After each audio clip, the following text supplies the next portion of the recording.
They came searching for safety and a better life. But many are now asking, did we make a mistake? What's happening to thousands of refugees in America isn't what most people expect. For many refugees, arriving in the United States is not the end of their struggle. It's the beginning of a different kind of hardship. While the image of America as a land of opportunity is often true, the reality on the ground for many newly arrived asylum seekers and refugees can be stark, isolating, and, in some cases, deeply disappointing. Refugees escaping war, persecution, or collapse of governments frequently arrive traumatized, yet face a different kind of challenge once they're on U.S. soil, one that few Americans are aware of. The journey begins with disillusionment. Many refugees arrive with the expectation that they'll be safe, supported, and quickly integrated. Instead, they find themselves stuck in overcrowded shelters, temporary housing with poor conditions, or low-income neighborhoods where crime and poverty are already major issues. While resettlement agencies do offer help, the support system is overwhelmed. Funding is limited, and staffing shortages mean caseworkers are often juggling dozens of families at once. This leaves many refugees feeling abandoned within weeks of arrival.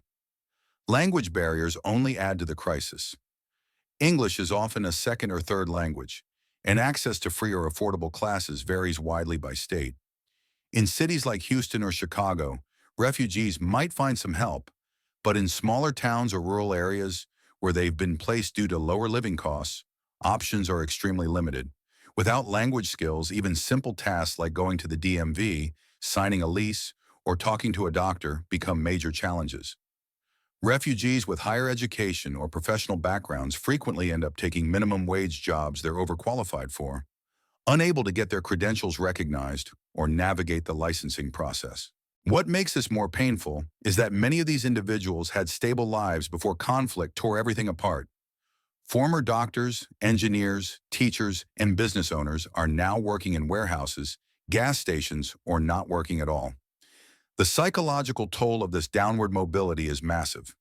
A growing number of refugee community organizations have reported rising levels of depression, anxiety, and PTSD among their members. These aren't abstract issues. They affect real people trying to rebuild in an unfamiliar land that feels at times indifferent to their survival. What's rarely talked about is the way refugees are distributed across America. The federal government works with resettlement agencies to assign new arrivals to locations based on cost of living, job availability, and housing. But this formula doesn't always prioritize community ties or support networks. Many Afghan refugees, for example, were placed in remote parts of Texas, Montana, or Nebraska, states with little cultural familiarity or even appropriate food options. One family reported having to drive more than an hour just to find halal meat. Others spoke of racial profiling, suspicion from neighbors, or even open hostility. Public perception also plays a huge role. In areas where locals haven't interacted much with immigrants, refugees can be seen as burdens or threats. Misinformation spreads quickly. People believe refugees receive free luxury housing, free cars, or more help than Americans. The truth is that federal support is limited, often lasting only 90 days after arrival. After that, families are expected to become self-sufficient. For those with no English, no job, and trauma from war, this timeline is brutally short. Even something as basic as healthcare becomes a major obstacle. Refugees are eligible for short-term Medicaid in many states, but navigating the system is difficult. Mental health care is especially hard to access. Clinics that specialize in trauma-informed care are few and often have months-long wait lists.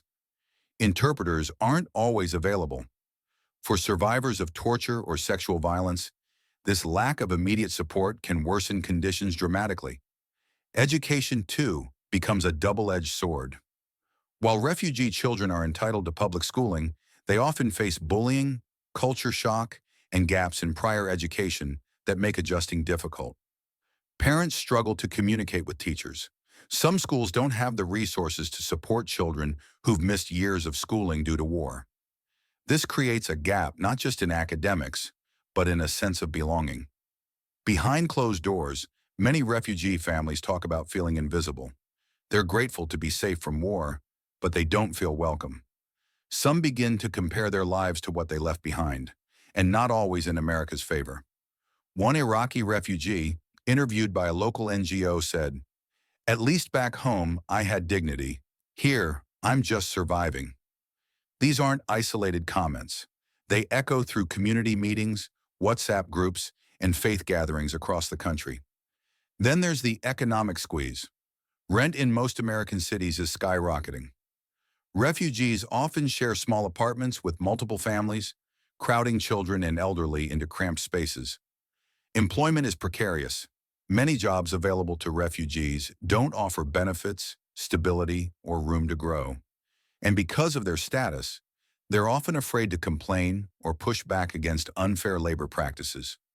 Some do succeed, but it's often after years of struggle and with strong community support. Without that, isolation becomes overwhelming. Older refugees, especially those with health issues, report feeling lost in a machine. They don't understand how to navigate U.S. systems, and there's no one to explain them in their language. They rely on children to translate, even in medical or legal situations. This imbalance puts stress on families and often leads to misunderstandings and mistrust. There's also a growing trend of refugees quietly leaving the U.S. altogether. Some Ukrainians have returned to Europe, seeking countries with better support and community cohesion. Others have moved to Canada, where resettlement programs are more generous and inclusive. It's not that they hate America, it's that the promise and the reality didn't align. But this story is far from over. Yet even in the face of these deep challenges, something remarkable is happening. Ordinary Americans, often with no official role or resources, are becoming the bridge that helps refugees not just survive, but slowly rebuild their lives. And that part of the story is rarely told. In cities like Minneapolis, Phoenix, and Buffalo, small networks of volunteers are stepping up where federal systems fall short. Churches, mosques, and synagogues have become unofficial resettlement hubs, helping families find apartments, get to doctor's appointments, or enroll their kids in school. In some cases, they're the only consistent support refugees have. One group in Georgia created a local rideshare program using personal vehicles to drive refugees to job interviews and ESL classes. Another in Michigan built an entire apartment complex to house families transitioning out of shelters. Some of these volunteers are former refugees themselves. They know firsthand how painful the first few years in America can be. Now they act as cultural translators, advocates, and mentors. In Denver, an Afghan refugee who arrived in 2021 has helped more than 100 families settle in Colorado. He works full-time and does this entirely on his own time. "If we don't help each other, no one will," he said in an interview with a local paper. But good intentions don't fix everything. Even with community help, there are gaps no individual can fill. The U.S. immigration and resettlement system wasn't built to handle the volume and complexity of modern displacement. Bureaucratic delays mean some refugees wait over a year for work permits. Others lose their housing vouchers due to paperwork errors. For people who fled war zones, these kinds of stressors feel like a second wave of trauma. Yet for many, the hardest part remains the social isolation. Refugees speak about going weeks without meaningful contact with Americans. Some say they feel like ghosts in their neighborhoods. People see them but don't really engage. Others try to fit in, but cultural differences, racial bias, or fear of rejection keeps them on the margins. "They're polite," one Syrian refugee said about his coworkers. "But I've never been invited to a single person's home in 3 years." Despite all of this, many refugees stay. They stay because they believe in the idea of America, even when the systems fall short. They stay for their kids, for safety, for the hope that things will improve, and some slowly do start to thrive. Young refugees in particular show resilience. Many adapt quickly to the language, culture, and pace of American life. They translate for their parents, help navigate job sites, and often become their family's strongest link to the outside world. Some go on to become doctors, lawyers, artists, and activists. But this dual identity, between who they were and who they're becoming, isn't always easy to carry. It's a weight many bear in silence. Then there's the question of identity. Refugees often live in the in-between, no longer part of the country they fled, not yet fully accepted in the one they've arrived in. This tension shapes their lives in ways that are both visible and invisible. Some embrace their roots and build cultural centers, businesses, or media channels to preserve their heritage. Others try to blend in as much as possible, just to avoid stares or questions. But both approaches are responses to the same problem, a constant negotiation of place, belonging, and survival. As the U.S. faces increasing migration pressures from across the world, whether due to war, climate, or collapsing economies, this issue won't go away. If anything, it's becoming more urgent. The systems that exist are stretched thin. The people falling through the cracks aren't numbers.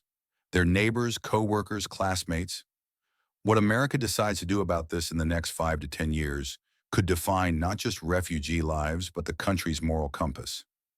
Will it be a place of second chances or one of silent walls and paperwork mazes? And maybe the real question is this: if people are risking everything to get here, but end up asking if it was worth it, what does that say about us? Let us know what you think in the comments. Should the refugee system be reformed? And if so, how?